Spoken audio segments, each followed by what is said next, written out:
Bartering with strangers for leftover prescription drugs in Venezuela has become as commonplace as asking a neighbor for a similarly scarce cup of flour, as the country's economic crisis morphs into a public health emergency.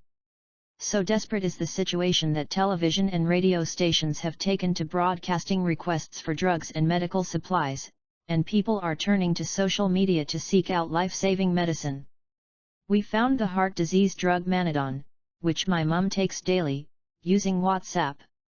We bartered the drug for 4 rolls of toilet paper, says Carlos Gonzalez, 35, an IT worker whose wife is expecting a baby next month. When my mother sees her stock of drugs declining, she starts cutting the pills and taking half a dose.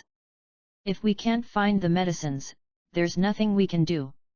We can't order over the internet because we can't transfer funds abroad. The government won't exchange our bolivars for dollars or euros. People are just riding their luck, he says. Verapamil, sold under the trade name Manadon, is listed as an essential drug by the WHO, and is only available on prescription. But empty pharmacy shelves are forcing desperate Venezuelans to seek alternative routes. According to those who responded to a Guardian call-out, many people are reliant on the generosity of those living outside the country to buy drugs on their behalf, but this is dependent on having the right contacts. To find medicines abroad is like a quest.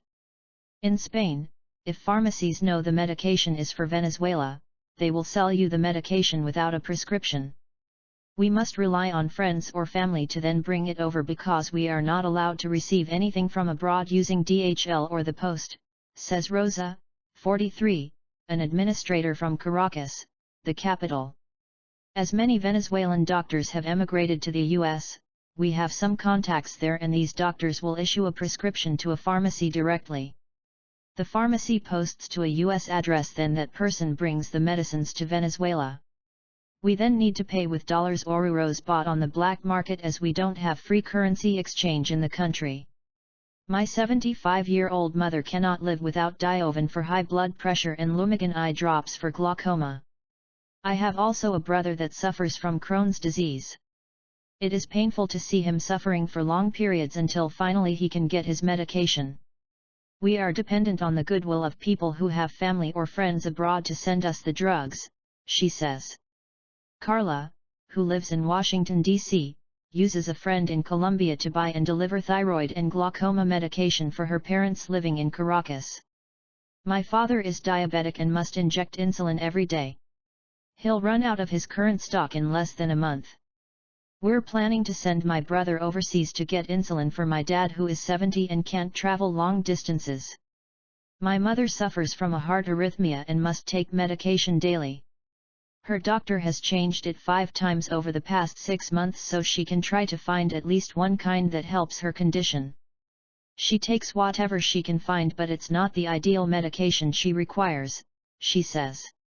Doctors, aware of the lack of drugs, write out multiple prescriptions for alternative drugs in case the preferred medicine is unavailable, according to some of those who responded to the Guardian's call-out.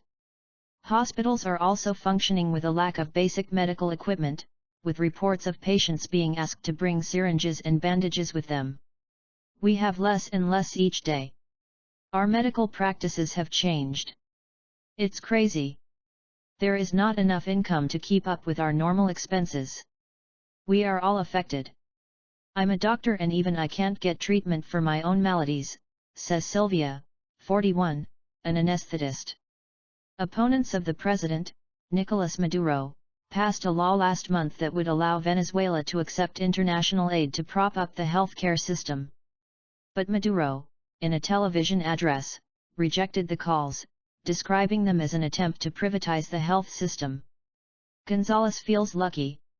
His company provides medical insurance, which means his wife will be able to have a cesarean in a private hospital next month. But even then, they have been asked to bring their own soap for the baby. Our main worry is for the baby, since we don't know what she might need once she's born. My wife wants to breastfeed, but if for some reason we need baby formula, that's also very hard to find. In the black market it costs around 30% of a minimum monthly wage for a can that lasts 4 or 5 days, he said.